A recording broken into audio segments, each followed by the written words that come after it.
बिस्मिल्लाहिर्रहमानिर्रहीम, अस्सलाम वालेकुम। हैरा हूं दिल को रोऊं के पीटूं जिगर को मैं। क्रिकेट का जनाजा है, जरा धूम से निकले। अनफॉर्चुनेटली T20 और वनडे के बाद पाकिस्तान ने टेस्ट क्रिकेट में भी नए रिकॉर्ड बनाए हैं मनफी एतबार से। पाकिस्तान की टेस्ट क्रिकेट में भी वो कुछ हो रहा है जो कि हालिया तारीख में तो हुआ ही नहीं, बल्कि तारीख में ही नहीं हुआ। ये कहना गलत नहीं होगा, ये कहना मुबालगा नहीं होगा। पाकिस्तान इससे पहले, अपने इस दौरा बांग्लादेश से पहले, बांग्लादेश की सरजमीन पर बांग्लादेश से एक भी टेस्ट मैच नहीं हारा था। आज पाकिस्तान पूरी की पूरी सीरीज ही हार गया है, एक के बाद 2 टेस्ट हार गया। लगातार आज पाकिस्तान बांग्लादेश से चौथा टेस्ट हार गया। पाकिस्तान को एक और व्हाइट वॉश हो गया। इसका खुलासा क्या है कि बांग्लादेश ने 2-0 से सीरीज जीत ली है। होम ग्राउंड पर तारीख में पहली बार व्हाइट वॉश कर दिया है बांग्लादेश ने पाकिस्तान को। यह बांग्लादेश का पाकिस्तान के खिलाफ मुसलसल दूसरा व्हाइट वॉश है, क्योंकि अगस्त 2024 में भी पाकिस्तान में भी 2-0 से जीता था बांग्लादेश। यानी पहले पाकिस्तान में हराया और अब बांग्लादेश में हराया। बांग्लादेश ने पाकिस्तान को 2-0 से। शान मसूद, अगर हमारे कैप्टन की बात की जाए, उनकी कप्तानी में पाकिस्तान ने 15 टेस्ट खेले हैं। अब ये मिला लें 16 हो गए, और उसमें से पाकिस्तान 4 जीता है और 12 मरतबा हारा है। शान की कप्तानी में पाकिस्तान ने कोई टेस्ट ड्रॉ नहीं किया है। या हम जीते या हारे हैं, बल्कि हारे ही हैं, बस 3-4 जीत गए हैं अब तक टेस्ट क्रिकेट की पूरी तारीख में। जी हां, टेस्ट क्रिकेट की पूरी तारीख में कोई भी एक टीम एक ही मुखालिफ के हाथों मुसलसल 2 व्हाइट वॉश का शिकार नहीं हुई है। पाकिस्तान की टीम टेस्ट क्रिकेट की तारीख में सबसे ज्यादा व्हाइट वॉश का रिकॉर्ड ही बना चुकी है। कोई भी टीम इतना ज्यादा व्हाइट वॉश का शिकार ही नहीं हुई है। पाकिस्तान 11 बार टेस्ट सीरीज में व्हाइट वॉश हो चुका है। न्यूजीलैंड, इंडिया 9-9 के साथ पीछे हैं। ये क्या हुआ? ये क्यों हुआ? ये कैसे हुआ? ये कब हुआ? यानी ये 2-4 बरस का किस्सा है या ये पुराना मामला है? हम इस पे बात करेंगे। और थोड़ा सा आपने ये भी देखा, कल मोहम्मद रिजवान और लिटन दास जो बांग्लादेश के कीपर हैं, उनके दरमियान में हमने देखा कि बार बार एक मामला होता रहा। जरा उसका भी जायजा लेने की कोशिश करेंगे। पहला वक्त को जरा देखिए भी कि ये कल हम आपको दिखाते हैं कि 1, 2, 3 गेंदों पे रिजवान का और बांग्लादेशी बॉलर्स का क्या मामला रहा और बिल आखिर फिर क्या रौला पड़ गया। Bangladesh fans. Oh, some aggression shown, throwing it back. This wants to unsettle his concentration. Nicely played. There's no need because he was not running. What happened? क्या कर रहे हो? क्यों खड़ा? कहाँ की खड़ा है? वो ऊपर क्या देख रहे हो? इधर बैटिंग कर रहे हो? नहीं, ये तेरा काम है, मेरा क्या करे काम? It was Shan Masood and Mushfiqur Rahim. Acting चालू हो जाएगा। बहुत ज्यादा एक्टिंग हो रहा है भाई, बहुत ज्यादा अच्छा एक्टिंग कर रहे हैं, सबको सिखा रहे हैं। ओवर एक्टिंग के लिए हम 50% कटेंगे। सबको पता है। ज्यादा पता है टीम में, इतना बातें चल रहा है। Will be the second, and this will not be the first either. Yeah, he pulled away. Rizwan is not happy with what is happening over the side screen, and I think that matter has to be resolved. चलो चलो भाई। Solidly behind. Oh dear. Now Rana getting overly excited. Mohammad Rizwan extends arms and says, "What have I done, buddy?" हमारे मौजूद मेहमान हमारे साथ हैं। सबसे पहले वो मेहमान है, मैं भी इनको अजराया मजाक कह रहा था कि ये आपने हरवाया मैं, हालांकि आप हैं पाकिस्तानी लेकिन आपने हरवाया। मजाक में कह रहा था, जाहिर है, वरना ये क्या बात है। बांग्लादेश की टीम के स्पिन कोच, पाकिस्तान के मशहूर और मारूफ स्पिनर जिन्होंने दुनिया में पाकिस्तान का नाम बनाया, जनाब मुश्ताक अहमद साहब, जो कि फॉर्मर टेस्ट क्रिकेटर तो हैं ही, और इस सीरीज में भी बांग्लादेश के ये स्पिन कोच थे और कंसल्टेंट थे। Thank you very much Mushtaq भाई फॉर योर टाइम। बांग्लादेश से हमें ज्वाइन कर रहे हैं, अभी टेस्ट मैच के खात्मे के बाद हमें ज्वाइन कर रहे हैं। थोड़े तज्जिए, थोड़े कुछ अंदर की खबरें भी लेते हैं मुश्ताक भाई से। फॉर्मर टेस्ट क्रिकेटर और चीफ सेलेक्टर है हारून रशीद साहब, उनसे जानने की कोशिश करते हैं सिलेक्शन में कितना बड़ा मसला है या क्या है। और सलमान भट्ट साहब, जाहिर है वो इन हमारे 2 सीनियर दोस्तों के मुकाबले में थोड़ा आजकल के नौजवान क्रिकेटर्स में उनका शुमार, तो जरा इनसे हम थोड़ा इस एंगल से बात करेंगे। आगाज मुश्ताक भाई से करते हैं। मुश्ताक भाई, जरा मेरा ऐसे दिल चाह रहा है, पहले तो ये जरा इस पे हम क्रिकेट पे ही कमेंट करेंगे, लेकिन जरा एक उससे हटके एक मुख्तसर पे तज़किरा तो करें कि ऐसा जब सूरत हाल होती है तो क्या फीलिंग होती है? आप जिस टीम को कोच कर रहे हैं, कंसल्ट कर रहे हैं, उसने कमाल किया है, all the credit to that team, जाहिर है, लेकिन हमारी मुल्क की टीम हारी है, तो ऐसे में क्या मिक्स्ड फीलिंग्स होती हैं, क्या होता है? बिस्मिल्लाहिर्रहमानिर्रहीम। वसीम, बिग फीलिंग तो होती है definitely. Obviously being a professional, आपने तो आपको जो भी आपका नॉलेज होता है, आपने प्लेयर्स को इंडल्ज करना होता है, उनको बताना होता है। बट आई थिंक आज जब भी आज हारे ना, तो मैं बहुत उदास था, सच्ची बता रहा हूँ आपको। इसलिए कि पाकिस्तान टीम मतलब जिस तरह के दोनों मैच हम बांग्लादेश जीती है, बीइंग अ कोच तो मुझे तो सेटिस्फाई मिल रहा है, अपना रिवॉर्ड तो मिल रहा है। जो आपने काम किया होता है उसका रिवॉर्ड तो अल्लाह दे रहा है आपको। मगर सेम टाइम जो पाकिस्तान की टीम जो आपकी टीम जिससे आप खेल के जो बांग्लादेश ने मुझे हायर किया, वो थ्रू पाकिस्तान के किया ना, उस क्रिकेट टीम के थ्रू किया जहां से हम खेलने हुए। तो वो आज थोड़ा सा उदास भी था, मगर ये नेचुरल एक फीलिंग है जो आप नहीं रोक सकते। तो मेरे आज मैं डाउन था, वाकई ऑनेस्टली डाउन था। मैं तो ग्रुप फोटो के लिए, तस्वीर के लिए नीचे भी नहीं गया, सच्ची बताऊं। मुश्ताक भाई, आप इसमें भी कमेंट कीजिएगा, फिर मैं आगे बढ़ता हूं। देखिए, मैं हमारी तरफ, you are the best person to comment on this, जिसने पाकिस्तान की नुमाइंदगी की है, बांग्लादेश को अभी कोच किया है और अपनी आंखों से सारा मैच देखा है, बल्कि उसको महसूस किया है। ये इस सीरीज में, चूंकि तारीख रकम हो गई ना, हम इससे पहले आज तक कभी टेस्ट मैच ही नहीं आ रहे थे बांग्लादेश में, अब सीरीज हार के आ गए हैं, मुसलसल चौथा टेस्ट हार गए हैं, वर्ल्ड टेस्ट चैंपियनशिप में 8वें नंबर पे आ गए हैं, मतलब कुछ भी अच्छा नहीं लग रहा। सो ये इन दो मैचेस में हम ज्यादा बुरा खेले हैं, इसलिए नतीजा ये आया है, या बांग्लादेश एक्स्ट्रा ऑर्डिनरी अच्छा खेला है? कौन सा फैक्टर ज्यादा है?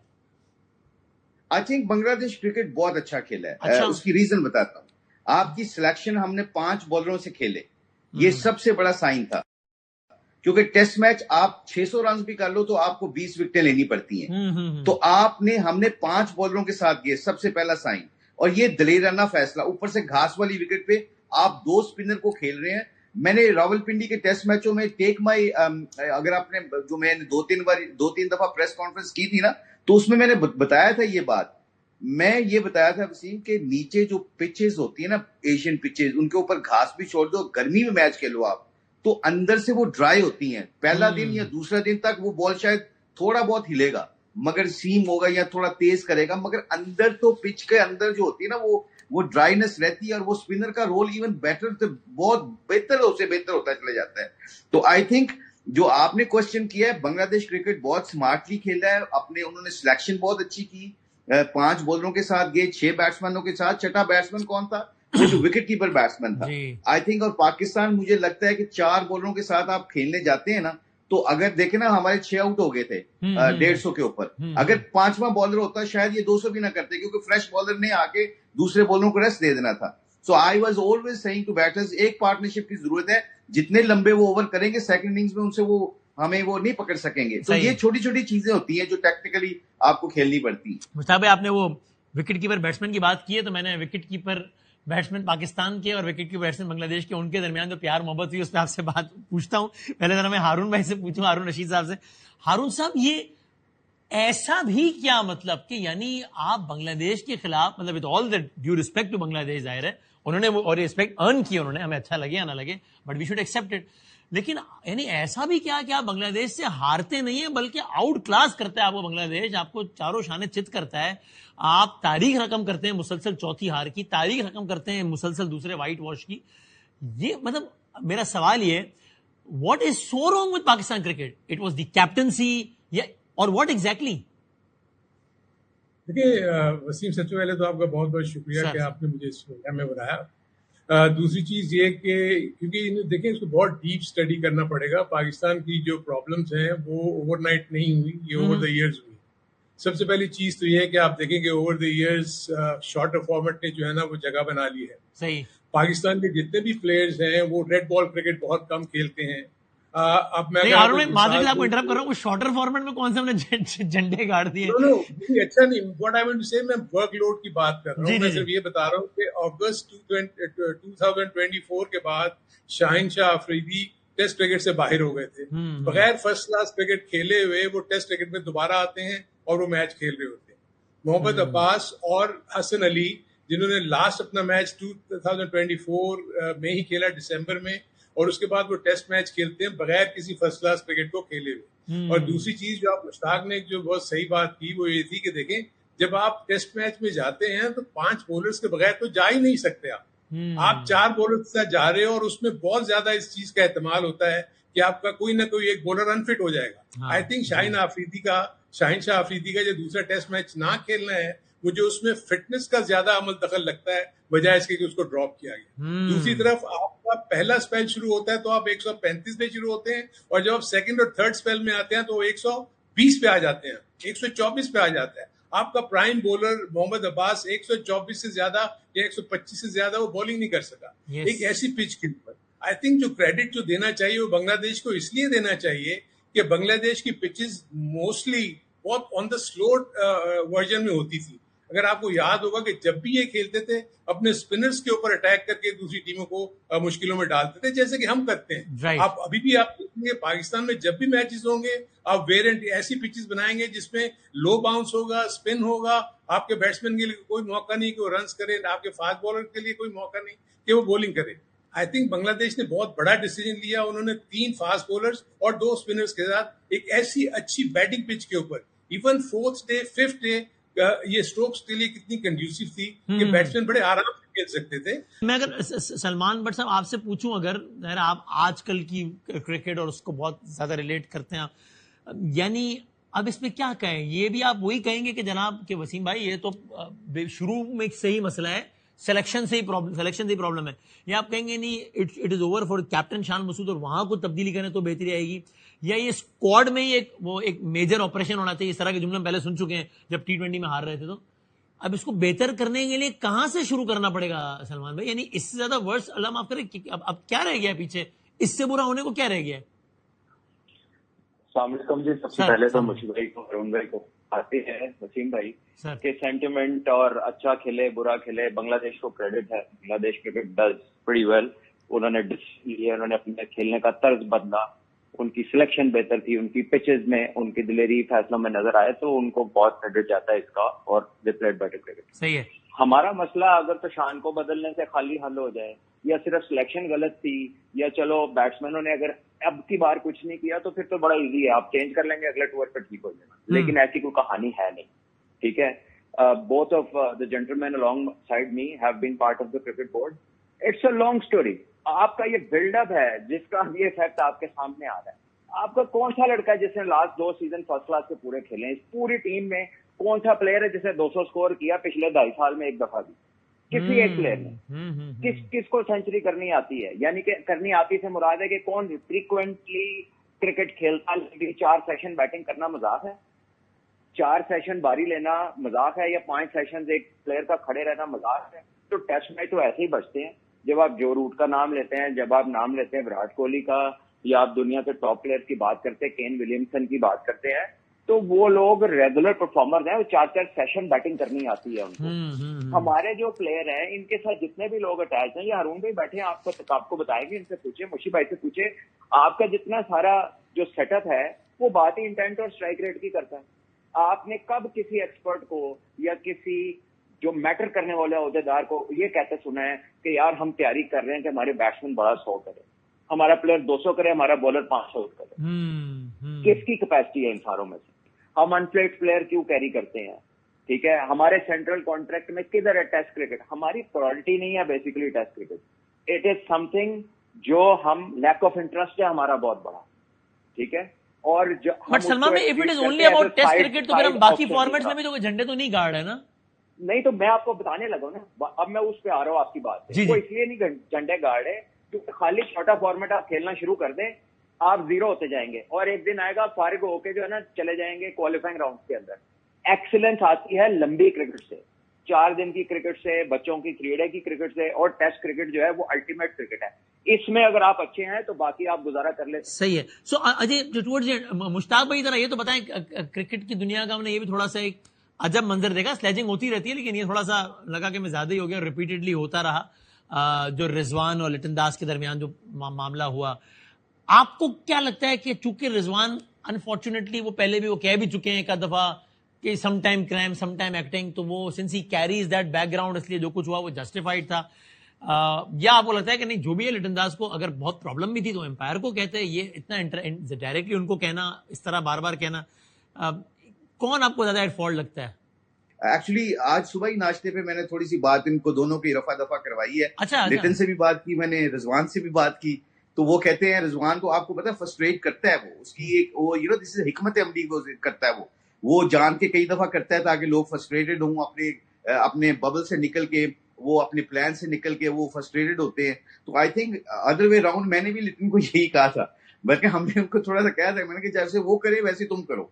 तो ऐसी वो बदतमीजी नहीं हुई। होपफुली रिजवान से मैंने पूछा कि बिलो द बेल्ट कोई ऐसी बात ना करे किसी से, मगर ये स्लेजिंग जो है टेस्ट क्रिकेट की ब्यूटी भी है, एक दूसरे को फ्रस्ट्रेट करना, एक दूसरे को तंग करना और उसको अपने प्लान से हटा के उसका माइंडसेट को उससे दूसरी तरफ लेके जाना। इट्स पास टेक्निकली ये एक अच्छी मूव होती है, आपको करना। ऑस्ट्रेलियन बहुत करते हैं। आपकी लिटन से भी बात हुई इस बारे में?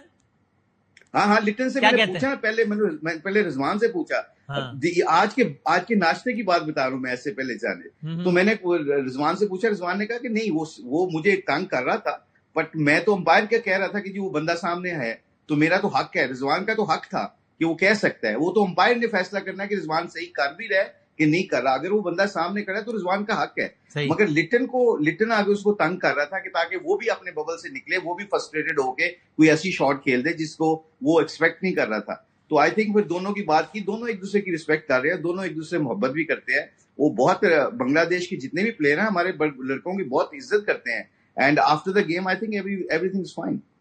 ओके, ठीक। आपका क्या कहना है हारून भाई इस पे कि यानी आप ये कहेंगे कि चूंकि रिजवान ने रिपीटेडली ये सब कुछ किया, काफी गेंदों पे कि वो स्क्रीन हटाते यानी वो करते रहे, इशारा करते रहे ये वो, तो इसलिए अगर थोड़ा बहुत इरिटेट हो भी गई बांग्लादेशी साइड तो ठीक है, या आप कहेंगे नहीं यार कोई भी प्रॉब्लम था भी तो एम्पायर से कहते ये क्या आवाजें कस रहे हैं कि ओवर एक्टिंग के पैसे कटेंगे, ये होगा वो होगा? नहीं, देखिए ये तो एक टैक्टिक होती है, प्लेयर्स एक दूसरे को डिस्टर्ब करने की कोशिश करते हैं ताकि अपनी कंसंट्रेशन और फोकस को लूज करें।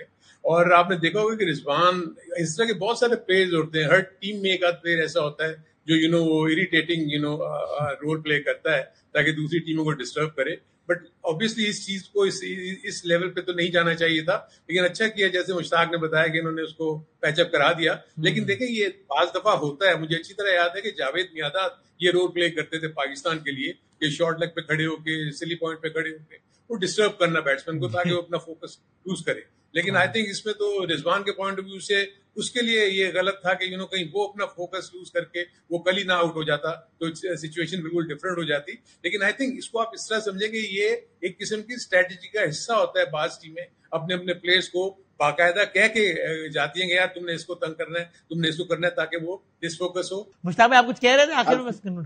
एक चीज का जरूर मैं ऐड करना चाहता हूँ इस पूरी सिनारियो में, जैसी सिचुएशन इस गर्मी में जितनी गर्मी पड़ती है ना, अंपायर का बहुत इंपॉर्टेंट रोल बन जाता है। अंपायर को he should read the game, और वो अगर कोई ऐसा स्मार्ट कोई ऐसा चीज कर रहा है कि ओवर स्मार्ट बनने की कोशिश कर रहा है और टीम को इस तरह रिएक्ट कर रहा है, तो I think umpire should actually make little bit more blunt decisions. बहुत शुक्रिया तीनों मेहमानों का, बहुत बहुत शुक्रिया। क्रिकेट के मैदान से निकलते हैं और सियासत के मैदान में जाते हैं। सेगमेंट से पहले ही फैसला आप पर छोड़ता हूँ कि आप तय करें कि हालात ज़्यादा ख़राब किस मैदान के हैं। हम ज़रा 3 खिलाड़ी हमारे साथ मौजूद थे, अभी भी 3 खिलाड़ी हैं लेकिन वो सियासत के खिलाड़ी हैं।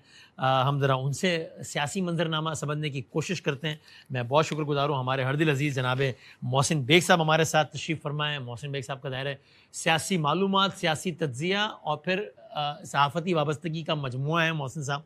So thank you very much for your time Mohsin भाई। हमारे साथ जनाब आमिर ज़िया साहब मौजूद हैं, ऑफकोर्स सीनियर सहाफ़ी तज्ज़ियाकार। थैंक यू आमिर भाई।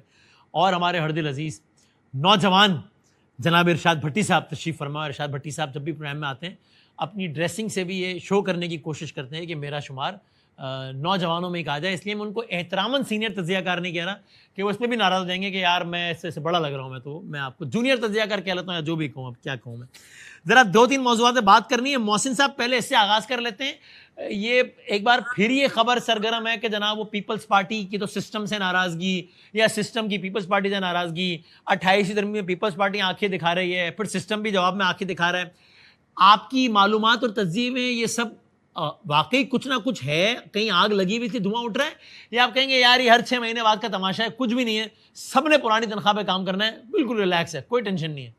बहुत शुक्रिया भाई, आपने खुद ही सवाल का जवाब भी दे दिया। अच्छा। तो इस पर कोई ऐसी चीज सरफेस पे नहीं है और ना ही 28वीं तरमीम का कोई सर और पांव है और ना ही वो टेबल पे आई, ना ही डिस्कशन में आई। जहां तक बात है पीपल्स पार्टी की, नेचुरली वो गवर्नमेंट की इत्तेहादी है, वो एक प्रोविंस में गवर्नमेंट कर रहे हैं और बहुत से आईनी ओहदों पे बैठे हुए हैं। कुछ अगर आपस में कोई बातचीत होगी तो वो एक नॉर्मल रूटीन का हिस्सा है। अदरवाइज पीपल्स पार्टी भी उतना ही एंजॉय कर रही है जितने बाकी इनके इत्तेहादी नून लीग वाले एंजॉय कर रहे हैं। कोई वो तो बल्कि पीपल्स पार्टी तो ज्यादा मजे में है, रिस्पॉन्सिबिलिटी भी नहीं है, ओहदे भी अच्छे हैं, एक प्रोविंस की गवर्नमेंट है, कोई लॉयबिलिटी नहीं है, जवाब नहीं देना। तो मैं ये समझता हूँ कि जितना ये अफवाह है 28वीं तरमीम या people's party, this is nothing. अच्छा, ये बिल्कुल इसी तरह ही नून से ज्यादा मजे में पीपल्स पार्टी है। तो लेकिन ये बताया ना मौसम भाई कि वो जो यानी लोग पीपल्स पार्टी के रहनुमा भी कहते हैं, नासिर शाह साहब ने कहा हमारे प्रोग्राम पर तो कि यार हम कोई हमसे अगली तरमीम में ये एक्सपेक्ट ना करें कि हम नए सूबों की बात भी सुनना गवारा करेंगे। उनके अल्फाज ही नहीं थे, खुलासा यही था। सो कुछ ऐसा हो सकता है जब भी 28वीं तरमीम आए कि पीपल्स पार्टी से कुछ ऐसा मांग लिया जाए जो कि वो देने की पोजीशन में ना हो, इसलिए रौला पड़ जाए, या नहीं ऐसा मांगा ही नहीं जाएगा कुछ? देखिए, प्रोविंस जो हैं वो तो उनकी अपनी कॉन्स्टिट्यूशन असेंबलीज जो हैं पंजाब की या सिंध की या KPK की, उन्होंने डिसाइड करना है। जैसे कि पंजाब ने सराइकी सूबे के लिए मुल्तान में सेक्रेटेरिएट भी बनवा दिया, उनकी असेंबली ने पास किया। KPK में हजारा प्रोविंस के लिए KPK ने 2 बार रेजोल्यूशन पास किया। तो सिंध वाले उनका ख्याल जरा मुख्तलिफ है, वो नहीं चाहते सिंध डिवाइड हो, लेकिन उसका 28वीं तरमीम से कोई तल्लुक नहीं है। और ये जो प्रोविंस हैं, छोटे यूनिट्स बनना ये बहुत जरूरी है आपके मुल्क के लिए। उसका बेसिक इशू ये है कि बड़े यूनिट्स हैंडल नहीं हो पा रहे, और वो पंजाब भी देख लीजिए और सिंध भी देख लीजिए। राइट। आमिर जिया साहब, आप मोहसिन बेग साहब की इस बात से एग्री करते हैं कि ठीक है ये खबरें अफवाहें चलती रही कि ओदी पीपल्स पार्टी का सिस्टम नाराज, सिस्टम पीपल्स पार्टी नाराज, ये कुछ भी नहीं है, चाय की प्याली का तूफान है। और इसमें मैं एक ऐड भी कर दूं एक सवाल की सूरत में कि PTI का भी मामला जहां भी खड़ा है निज़ाम के साथ, जो कि मैं ज़ाहिर मालूम है कि अच्छा नहीं खड़ा कहीं भी, ये भी आपको मुस्तकबिल करीब में चेंज होने का इम्कान नहीं लगता? क्योंकि साथ साथ हर 2-4 महीने बाद ये अफवाह भी आती है ना, ओ जी सितंबर के बाद कोई डील हो जाएगी, ओ जी नवंबर के बाद PTI के मामला बेहतर हो जाएंगे। आपको पीपल्स पार्टी और PTI दोनों की मुनासबत से जवाब दे दीजिए। अच्छा, पहले तो आते हैं पाकिस्तान पीपल्स पार्टी का। जी जी। जैसे कि मोहसिन बेग साहब फरमा रहे हैं कि 28वीं तरमीम में मेरे ख्याल में ज्यादा प्रेसिंग इशू जो हमें इशारे मिले हैं वो तो NFC के हवाले से है, क्योंकि वफाक के पास पैसे नहीं बचते हैं जब वो अपना हिस्सा दे देते हैं 57.46% के करीब, तो फिर डेट सर्विसिंग और डिफेंस के बाद वफाक को चलाने के लिए पैसे नहीं होते। तो कोशिश ये है कि जी गालिबन कहीं पे सोच है कि जून का बजट इजलास होने से पहले अगर NFC के ऊपर कोई रद्दोबदल हो जाए, कोई ऐसी चीज हो जाए कि सूबे जो है वो ज्यादा बोझ उठाने के लिए तैयार हो जाए, वो मुनासिब होगा। उसके लिए भी क्या पाकिस्तान पीपल्स पार्टी तैयार होगी? क्योंकि पीपल्स पार्टी के जो महाशय हैं वो बिल्कुल कहते हैं कि जी 18वीं तरमीम हमारी रेड लाइन, और 18वीं तरमीम का जो सेंटर पीस है वो NFC भी है। इसमें कहा गया है कि जी NFC में रकम जो है सूबों का जो हिस्सा है वो बढ़ सकता है, कम नहीं हो सकता। तो एक तो ये बात है जो मेरे ख्याल में बहुत बड़ा इशू है। यानी आपकी बात का मैं खुलासा लूं कि आप समझते हैं कि पीपल्स पार्टी से मुताल्लिक रावी उतना चैन नहीं लिख रहा जितना मोहसिन साहब का ख्याल है? देखिए, एक तो मजबूरी का सौदा है कि दे यार मतलब है कहते ना ऐसे पार्टनर्स है कि उनको गुजारा करना है, लेकिन चीजें मेरे ख्याल में नॉर्मल नहीं है। बहुत ज्यादा आप देख रहे हैं कि पीपल्स पार्टी पे तनकीद बढ़ रही है, और वो जो इतनी तनकीद बढ़ती है बड़ा एक कहते हैं ऑर्केस्ट्रा की तरह बजना शुरू हुई है, कराची था दीगर इस्लामाबाद तक। तो कोई ना कोई उसके पीछे वजह है। लेकिन अगर उसमें बात जो हमारे दोस्त हैं वो पिंकी को भी जोड़ लेते तो मैं उसको नहीं जोड़ूंगा, क्योंकि अगर तरमीम कराने की पिंकी की जरूरत हो गई तब तो अल्लाह माशाल्लाह इस मुल्क का मेरे ख्याल में। लेकिन कुछ ऐसी चीजें हैं कि जहां पर अगर तरीके से की जाए तो पाकिस्तान पीपल्स पार्टी फ्लेक्सिबिलिटी दिखा सकती है। जैसे एक तजवीज है, मुझे नहीं पता कितनी संजीदा है, कि जी बेनिफिट इनकम सपोर्ट प्रोग्राम जो है उसके पैसे बजाय वफाक देने के वो सूबे उसका बोझ उठाना शुरू करें। तो कोई ना कोई ऐसा अरेंजमेंट हो सकता है कि मतलब है सांप भी मर जाए और लाठी भी ना टूटे, अगर इंटेंशन हो। लेकिन साथ साथ एक और चीज बहुत जरूरी है कि आपकी जो महबूब और प्यारी एक इत्तेहादी है नून लीग की, वो है मुत्तहिदा कौमी मूवमेंट, और वो हमेशा कहती है कि एक चीज बहुत जरूरी है अगली तरमीम में, वो है एम्पावर्ड लोकल बॉडीज। अब क्या वो उसके ऊपर भी पीपल्स पार्टी तैयार होगी? नहीं होगी, क्योंकि देखिए सूबे की डिमांड तो सब होगी। अगर उसको खत्म करना है नए सूबे की डिमांड को, तो आप लोगों को जो है इख्तियारात दे दें, आप पावर्स को डिवॉल्व कर दें, लाड़काना के लोगों को इख्तियार दें, दादू के लोगों को इख्तियार दें, साथ साथ कराची वालों को भी दे दें कि अपने जो है फैसले एडमिनिस्ट्रेटिव फाइनेंशियल अथॉरिटी उनके पास आ जाए। तो ये आपने पीपल्स पार्टी से मुतालिक बता दिया। ठीक, अब आपको पीटीआई का क्या लगता है आमिर साहब? देखिए पीटीआई का तो हम जैसे की तो राय थी कि इतना मामला ड्रैग होना नहीं चाहिए, क्योंकि आपको बहुत सारे लोग एग्री नहीं करते, लेकिन पीटीआई अपने खमीर में बहुत ज्यादा प्रो एस्टेब्लिशमेंट जमात है। पीपल्स पार्टी से ज्यादा कोई प्रो एस्टेब्लिशमेंट है तो पीटीआई है। तो इतनी तवील लड़ाई होनी नहीं चाहिए थी उसूली तौर पे, और इसका जितना जल्द फैसला हो जाए बदामी। लेकिन आपको जल्द फैसला होता नजर आता है, आपको लगता है कि अभी फॉर व्हाटएवर रीजन अभी तो ये चलेगा? मुझे नजर नहीं आता, मुझे नजर यूं नहीं आ रहा कि एक तो पीटीआई का मोमेंटम जो है वो अब वो दोबारा बनाने की कोशिश कर रहे हैं, क्योंकि पीटीआई का दबाव कम हो गया है सिस्टम के ऊपर या हुकूमत के ऊपर। वो कैसे अगर क्रिएट कर लेते हैं अगले 2-4 हफ्ते के अंदर, स्ट्रीट पावर को मोबिलाइज कर ले, या फिर वो बहुत ब्रॉड बेस्ड ऑपोजिशन अलायंस बना ले, कोई इस तरह की कोई चीज करे, लेकिन वो भी मतलब है तेल देखो तेल की धार देखो। नहीं, बाजार मुश्किल लगता है। फिर आगे भी ईद आ रही है, फिर मुहर्रम उल हराम के अय्याम होंगे। देखो ठीक, जरा भट्टी साहब आपकी पीटीआई से मुतालिक क्या राय है अभी? यानी ये जो सिलसिला शुरू हुआ, कल इन्होंने अडियाला के बाहर वो मतलब 26 नंबर चुंगी पे, फिर अभी जुम्मे को एहतजाज का ऐलान, पीटीआई वो अपना खोया हुआ मोमेंटम दोबारा बहाल 26 नवंबर के बाद सब तक तो नहीं कर पाई, नजर आ रहा है। अब आपको करती, यानी ये जो नया मामला शुरू हुआ है, ये आपको लगता है दोबारा मोमेंटम पकड़ेगी या नहीं, बस 2-4 इस तरह के इंसिडेंट्स हो जाएंगे और बस ऐसे ही चलता रहेगा मामला? दोनों तीनों बातों से मैं एग्री करता हूं। एक तो कि पीपल्स पार्टी जो कुछ भी हो जाए, 28वीं आईनी तरमीम का वक्फे से, जैसे 18 साल के वोटर का, उसी तरह 28वीं आईनी तरमीम 18 साल उम्र से बढ़ाकर 25 साल कर दी जाए। तो इसी तरह 28वीं आईनी तरमीम की भी वक्फे से बातें होती रहती हैं, लेकिन पीपल्स पार्टी भला कहाँ जाएगी? आपको पता है कि सदर मुमलकत हैं आसफ अली जरदारी साहब, सदारत वो जाने देते हैं, चेयरमैन सेनेट हैं यूसुफ रज़ा गिलानी साहब, गवर्नर्स हैं उनके, सिंध है उनके पास जो उनके शाहराग है या उनके बड़ा सेंसिटिव पार्ट है, आसफा भुट्टो साहिबा खातून अव्वल हैं, और सारे मामलात जो हैं वो कैसे जरदारी साहब इसको उठाकर बाहर फेंक देंगे, और वो कब से अपोजिशन में आना चाह रहे होंगे। और फिर सामने अभी भी इमरान खान है, पाकिस्तान तहरीक इंसाफ है। तो आपका पीपल्स पार्टी के बारे में तो आपकी भी राय है कि कोई ऐसा रौला नहीं पड़ेगा, और जिस तरह पीपल्स पार्टी एंजॉय कर रही है, वाकई जिस तरह आसफ अली जरदारी साहब अवार्ड्स दे रहे हैं, इससे तो लगता है कि वाकई एंजॉय कर रही है। दूसरा, ये जो आपने कहा कि पाकिस्तान तहरीक इंसाफ जीरो टॉलरेंस है, पाकिस्तान तहरीक इंसाफ के हवाले से कोई ढील नहीं है। पाकिस्तान तहरीक इंसाफ के जो है वो इस वक्त अपनी अंदरूनी वो जो सियासत है, रॉन्ग नंबर जो घुसे हैं या ब्रूटस हैं या स्क्रिप्टेड जो सब कुछ है, या 4 साल जो उस पर जो वक्त गुजरा है उसका जबर है, या जो भी है वो कोशिशें कर रही है। लेकिन अभी चूँकि हालात पूरी दुनिया के इस तरह के हैं कि सारी तवज्जो मुख्तलिफ हालात की तरफ है, तो अंदर मोमेंटम नहीं बन पा रहा। लेकिन एक जगह है कि जहाँ ये फाइनल आएगी जब बात, तो उस वक्त रोला पड़ेगा, और वो है दाखिली सूरत हाल, मुआशी सूरत हाल। वो है बदतरीन मुआशी सूरत हाल, महंगाई, बेरोजगारी, गुर्बत, कर्जे, रियल स्टेट तबाह, इंडस्ट्री तबाह, ज़राअत तबाह, और इसके अलावा दाखिली सतह पर जो ये 78 साल तारीख की बदतरीन और नाकाम हुकूमत है, ये शहबाज हुकूमत।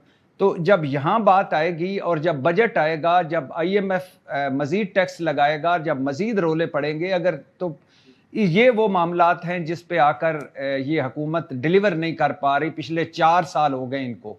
तो ये वो जगह है जहाँ आकर अगर तहरीक इंसाफ ने कुछ मोमेंटम पकड़ना चाहा तो वो पकड़ सकती है।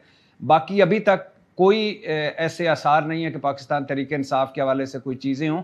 अभी तो उनकी पूरे पाकिस्तान में बहसीयत जमात ही वो नहीं है, रजिस्ट्रेशन ही नहीं है, यानी आज़ाद कश्मीर में भी खत्म, गिलगित बल्तिस्तान का इलेक्शन आ रहा है, उसमें भी हालात मुश्किल लग रहे हैं पीटीआई के, बिकॉज ऑफ व्हाटएवर रीजंस, मतलब जो भी है।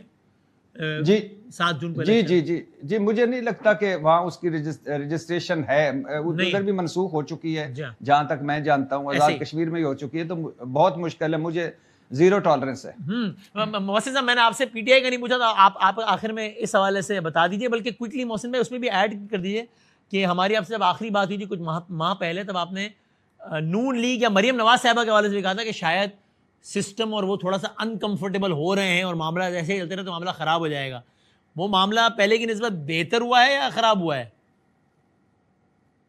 देखिए, उन्होंने तो अपने मामला काफी हद तक बेहतर कर लिए। अच्छा, ओके। हुकूमतों का काम भी यही होता है कि वो जो हमारे पावरफुल अदारे हैं उनके इर्द गिर्द अपने माहौल को बेहतर कर लें।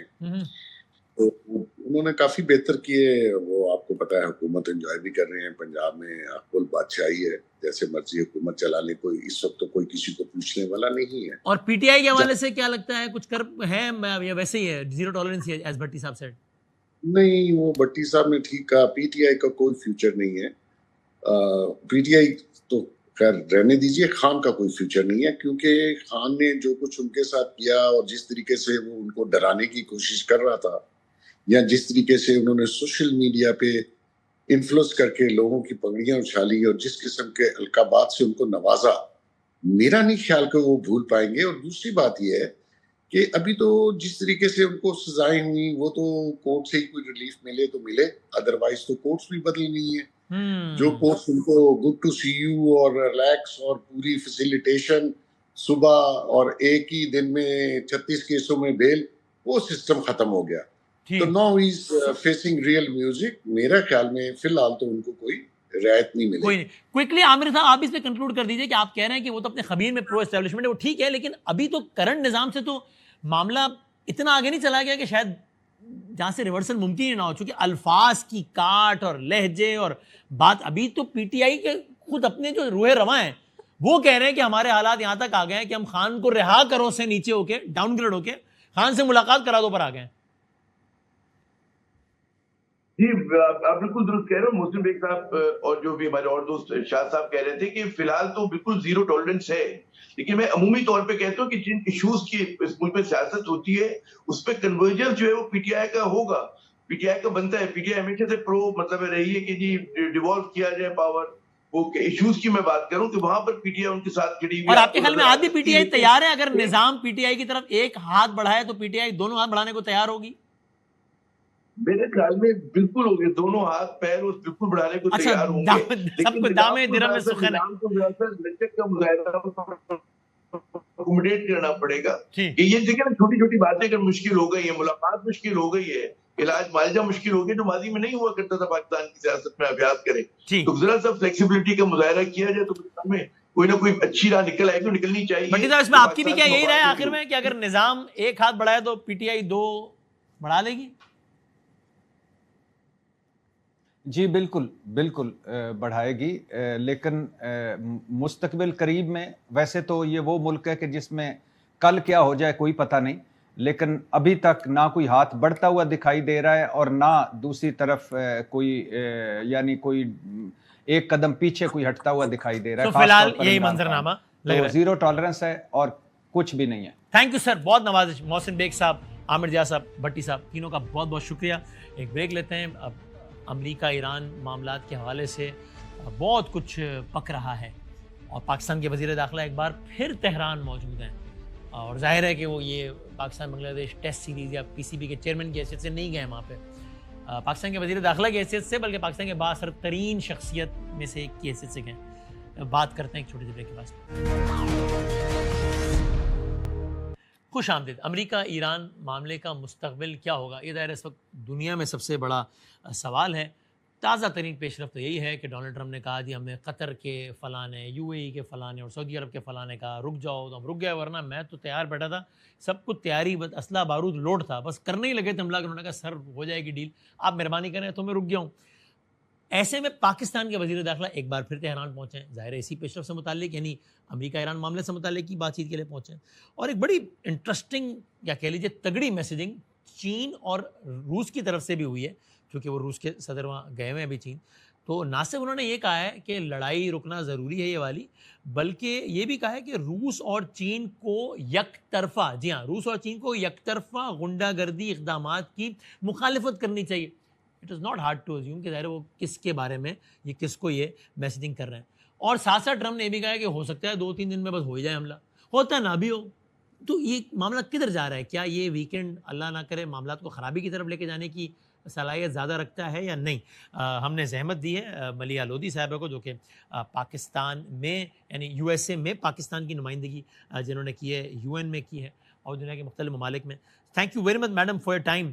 पहले तो अगर मैं स्पेसिफिकली सवाल पूछूँ कि ये ज़रा सी अनयूजुअल है, यानी चीन का आम तौर पर ये कहना ठीक होगा कि वो इतनी ज़्यादा इस अंदाज की मैसेजिंग नहीं करते हैं जिस तरह के भी चीन और रूस ने की है। बेशक वाइट हाउस का एलामिया कहता रहे, चीन के किसी एलामिया ने इसको कंफर्म नहीं किया कि जनाब वो चीन के सदर ने कहा कि बिल्कुल हुर्मुज़ पर टैक्स भी नहीं लगना चाहिए, बिल्कुल ईरान के बाद न्यूक्लियर भी नहीं होना चाहिए, ये भी नहीं होना चाहिए, वो भी नहीं होना चाहिए।